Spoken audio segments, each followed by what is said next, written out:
बिल्कुल आज grand finale है और हम ब्लू कॉर्पेट पर मौजूद हैं। HSY की कलेक्शन नुमाइश के लिए पेश की जाने वाली है और हमारे साथ HSY मौजूद हैं। उनसे बात कर लेते हैं कितने एक्साइटेड हैं और क्या कहेंगे। जी, कैसे हैं आप? I am good. बहुत एक्साइटेड हूँ जी। आज डे 3 है PFDC संसद का। मुझे याद है कि जब हमने शुरू किया था, मैं तब से फाउंडिंग डायरेक्टर हूँ। हमारी इतनी मेहनत जो है उसका फल जो है आपको सब नज़र आ रहा है। लोग आए हुए हैं, डिज़ाइनर्स हैं, इंडस्ट्री बढ़ रही है, जॉब्स बढ़ रही हैं, टेक्सटाइल हमारा सेक्टर जो है उसके अंदर कामयाबी हासिल हो रही है। मगर आज मैं उस किसी के बारे में नहीं सोच रहा। आज मेरी कलेक्शन 25 साल के बारे में मेरी जो सेलिब्रेशन है वो अपनी माँ को मैं सेलिब्रेट कर रहा हूँ। उनका नाम रानी है और उन्हीं के नाम पे मैं शो कर रहा हूँ। बहुत से लोगों को नहीं पता कि मैं 25 साल पहले अंधा भी था, मेरी आंखें ख़राब हो गई थी। तो जब मुझे आई साइट वापस आई थी तो मुझे सिर्फ एक चीज़ नज़र आती थी, वो है लाल। तो मैंने लाल कपड़े बनाए हैं उनके लिए और आज माँ सारी शाम आपके नाम।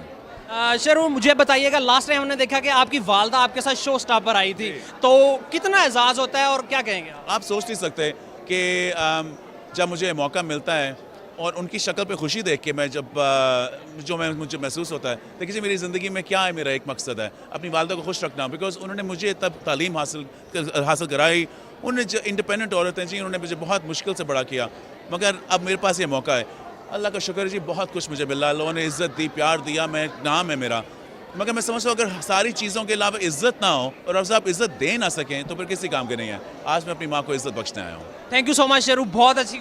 थैंक यू जी। जी बिल्कुल, आपने बातें सुनी शेरू की। वो कह रहे थे कि हमारी इंडस्ट्री ग्रो कर रही है, पाकिस्तान ग्रो कर रहा है और सबसे बढ़कर उन्होंने ये कहा कि वो अपनी वालदा को एज ए शो स्टॉपर जब लेके आते हैं तो उनके लिए खुशी की इंतहा नहीं रहती और यकीनन किसी भी बेटे के लिए ये सबसे बड़ी खुशी होती है। जी।